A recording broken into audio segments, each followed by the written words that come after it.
We are at the India Stainless Steel Expo, the maiden event organized by Indian Stainless Steel Development Association. The presenting partner of this expo is Jindal Stainless. Today, we have here with us Mr. Tim Collins, who is the General Secretary of World Stainless, a not-for-profit research organization founded in 1996.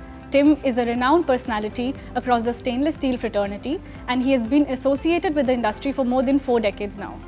Thank you so much, Tim, for taking out time for this interview.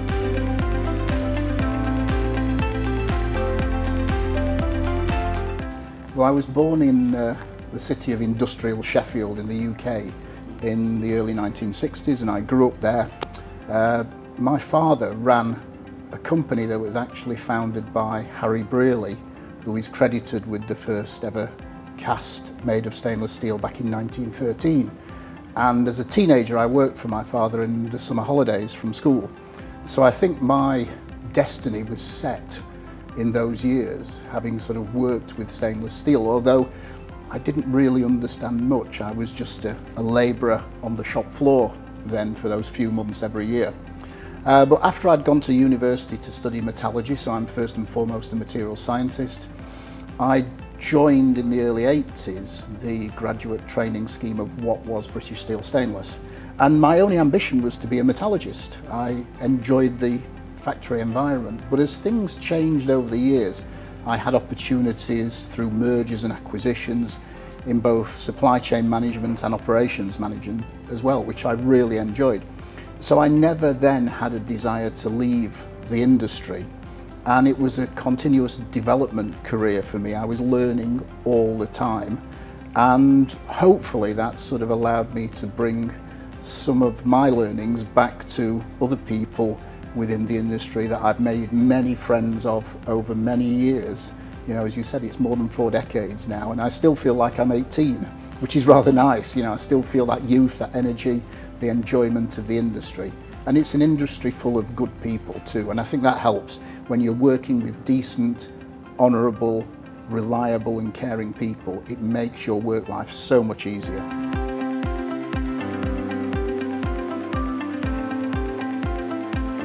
I mean, that's a really interesting question, because in my sort of 43 years as it is now, I've seen many changes.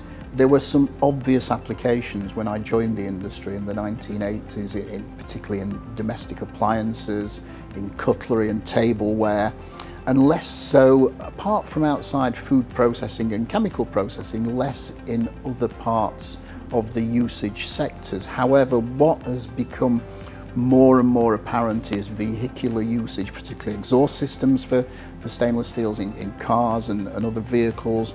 I think now taking off is the sort of structural applications for stainless steel, supported by the development of structural standards and specifications. And I think some interesting other features in architecture and urban settings, where traditional materials are now being replaced with stainless steels because of their timeless appeal. So there's a huge development in terms of the applications, and I think many more to come in the coming decades too, which is very encouraging for the industry.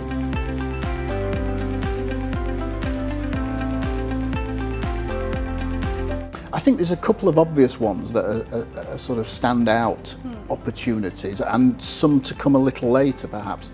I think building an infrastructure with the need to protect our society, our coastline economies particularly, and also in countries that have corrosive environments generally. Stainless steel's become the compelling family of materials of choice because they will last for more than 100 years comfortably. We have plenty of examples of that around today. I think also as people start to understand that whilst we've enjoyed the benefits that plastics have brought, the fact that we have this single-use concept with plastics can actually be replaced effectively with stainless, and now that we have things like microwave-safe stainless steel food containers, there's a huge potential to move food handling, food processing into a new arena that everybody can enjoy safely. So I think those are 2 really big opportunities. But then when you look at the transformation to green energy and the changing grid mix at country level, I see again that's starting to pick up an opportunities for stainless in hydrogen production, solar and wind turbine systems. There's a huge amount in energy generation, and the development there will be at different stages depending on different countries' development of sort of green energy technologies. But I think it's all exciting for stainless.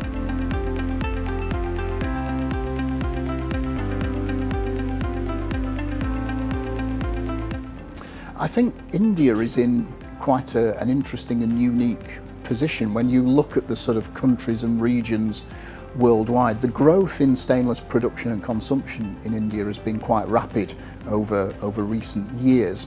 But what I think is encouraging from an India perspective is that there is a clear development in the infrastructure, which I think needs to come first and foremost to allow other sectors to develop. And I think if India continues that track, stainless steels are a perfect fit because of the sustainability characteristics. But then as people get a little more wealthy, they start to buy products that use stainless. So I think there are two things that sort of run almost in parallel. So there'll be economic development, sort of wealth growth, more stainless steels get consumed.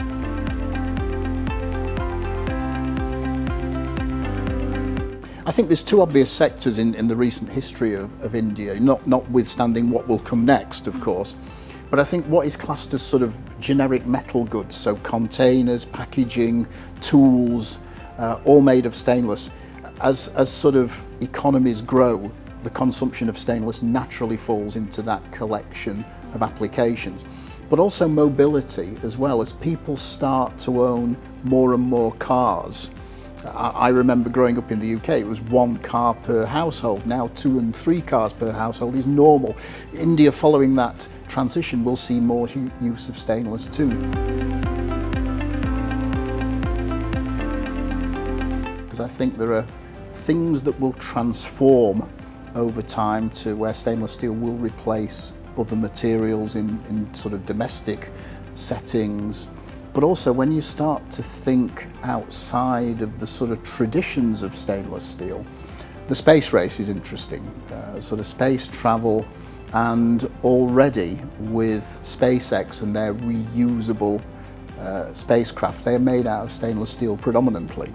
So I think as we start to look, because you have something that you can send into space, bring that back down and reuse, and the structure, body structure is perfect because it's stainless, those applications will become very interesting for the industry, because I think there is a need for us not just to explore space and look at the moon and the potential for things like water generation or extraction from the moon, but to use space in a very different and effective way. And I know there have been trials in the past to grow crops, to create drugs out in space, because it frees up land space down here. So I think there are some interesting opportunities. I equally think mobility will change quite dramatically, and the notion of personal ownership of vehicles will go to mobility on demand.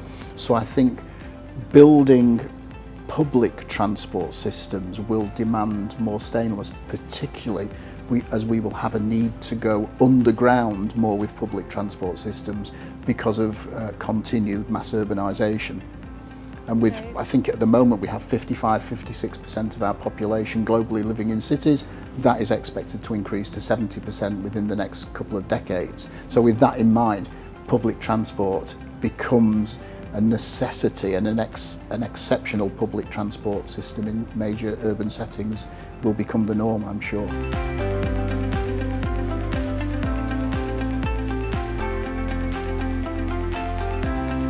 I'm firmly wedded to the fact that stainless steel is one of the key sustainable materials of all time. And I think because we have now in our portfolio across all the producers around the world more than 200 different stainless steel grades, and these products will last, these grades and products coming from them will last for more than 100 years comfortably. It's all about specifying the right stainless for the right application.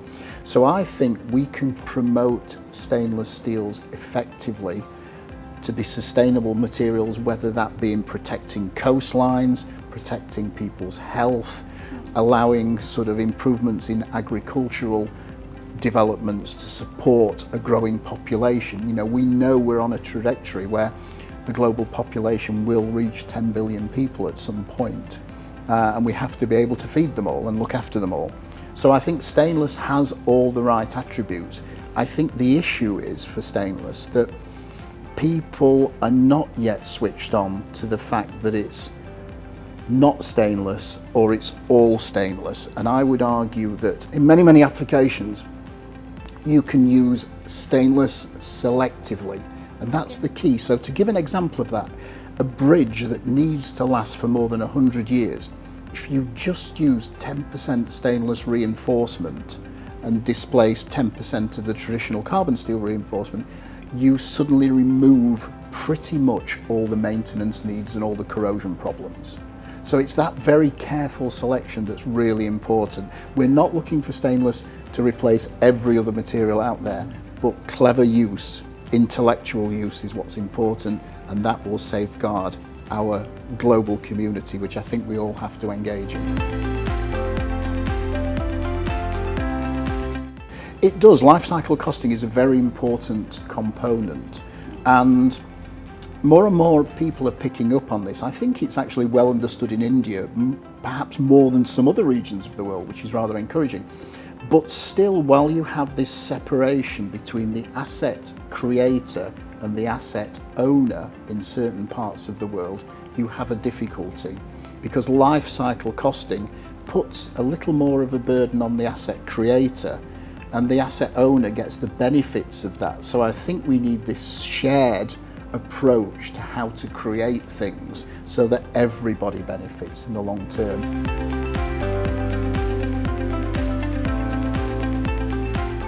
Yes, I think that's a really good question and an important message, because within the stainless steel community, we don't have enough material scientists.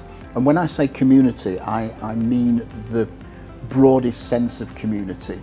And just to illustrate this with an example, in the food and drinks processing sector, which is a huge consumer and user of stainless steels, there are very few material scientists, and therefore suboptimal decisions get made during operation that could be completely avoided if we had more material scientists. So I would say stainless steels are a material of now and of the future, and are sustainable materials with a very low carbon footprint, but also deliver some huge benefits. So please come and join the community.